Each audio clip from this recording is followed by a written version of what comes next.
तो इस क्वेश्चन में गिवन है consider the line L passing through two points this and this. तो हमें पता होता है कि जब हमें लाइन का इक्वेशन लिखना है passing through point x1 y1 z1 and x2 y2 z2, तो वो होता है x-x1 by x2 - x1, y-y1 by y2 - y1 and z-z1 by z2 - z1। ये तीनों इक्वल होता है।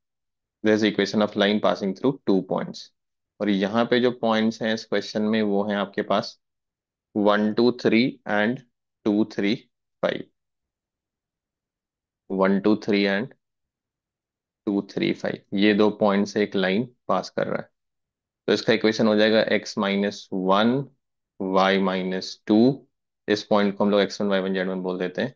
And z-3 numerator. डिनोमिनेटर में क्या आ जाएगा? Difference of coordinate. तो 2 - 1 3 - 2 एंड 5 - 3 विच इज 1 1 एंड 2। तो ये हो गया आपका 1 1 2। तो this is equation of line. अब एक पॉइंट है आपके पास जो है 11/3, 11/3 एंड 19/3। आपको इस पॉइंट का इस लाइन से डिस्टेंस निकालना है। But you don't need the perpendicular distance, ये वाला डिस्टेंस नहीं निकालना, आपको एक पर्टिकुलर लाइन के अलोंग निकालना है। किस लाइन के अलोंग? Along this line. तो क्या ये लाइन और गिवन लाइन पैरेलल है? पैरेलल होने के लिए उनके डी आर प्रोपोर्शनल होने चाहिए। पैरेलल नहीं है, होता तो डिस्टेंस हम लोग नहीं निकाल पाते। तो एक दूसरा लाइन है, ऐसा कुछ लाइन है जिसका इक्वेशन हमें मालूम है। This is the equation. यहाँ पे एक्स वाई जेड का कॉफिशिएंट जो है 1 नहीं है, तो आप एक्स वाई जेड का कॉफिशिएंट 1 बना सकते हैं। आई थिंक जैसे आप एक्स वाई जेड का कॉफिशिएंट 1 बनाएंगे तो आपको यही वाला पॉइंट मिल जाएगा। तो ये जो लाइन है बेसिकली गिवन पॉइंट से ही पास कर रहा है। तो आप इसको इधर शिफ्ट कर दीजिए लाइन को, और इस पॉइंट से पास करा दीजिए। जो लाइन का इक्वेशन है ना, वो आपका क्या हो जाएगा? जब आप 3 से ऊपर नीचे डिवाइड करेंगे तो you get x-11/3 divide by 2/3 is equal to y-11/3 divide by 1/3 is equal to z-19/3 divide by 2/3। अब 3 आप डिनोमिनेटर में हर जगह से कैंसिल कर सकते हैं to make it more simple. अब ये आपका इक्वेशन ऑफ लाइन हो गया। आपको इसी लाइन के डायरेक्शन में इस पॉइंट का distance, let's call this point as p, इस लाइन से निकालना है। तो ये जो लाइन है जिसका इक्वेशन हमें मालूम है, ये कहीं ना कहीं इस गिवन लाइन को इंटरसेक्ट करता होगा। Let's call that point as m। और ये आपको pm का ही डिस्टेंस निकालना है ना? इस pm का डिस्टेंस निकालना है। तो ये जो m है, ये दोनों लाइन का पॉइंट ऑफ इंटरसेक्शन है। तो आप क्या करिए, किसी एक लाइन पे एक पॉइंट ले लीजिए और दूसरे में सेटिस्फाई कर दीजिए।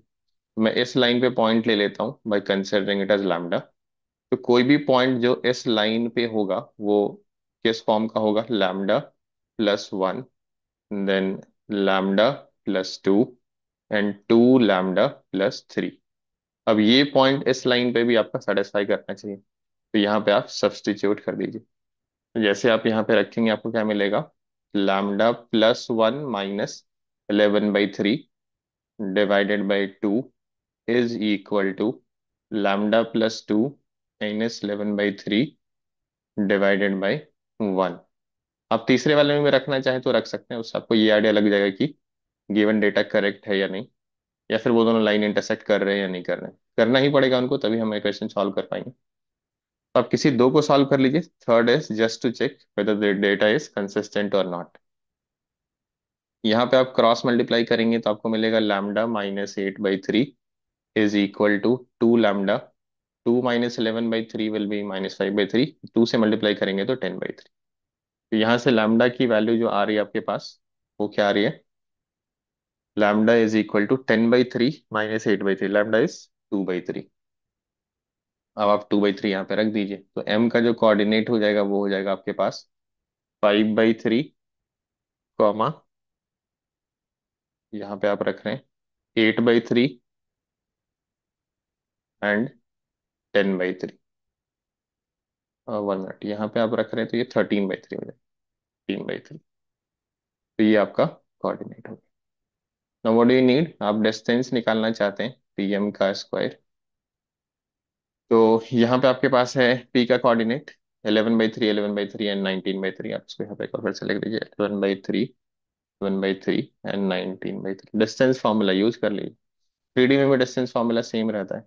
अच्छा, पीएम चाहिए, पीएम स्क्वायर नहीं चाहिए। We need distance between these two. तो इन दोनों का डिफरेंस क्या हो जाएगा? x2 - x1। 11 - 5 is 6, 6/3 is 2। 11 - 8 is 3, 3/3 is 1। 19 - 13 is 6, 6/3 is 2। ये डिस्टेंस आपका आ रहा है 3। तो 3 is the required answer which is option D. Yes, option D is the given answer.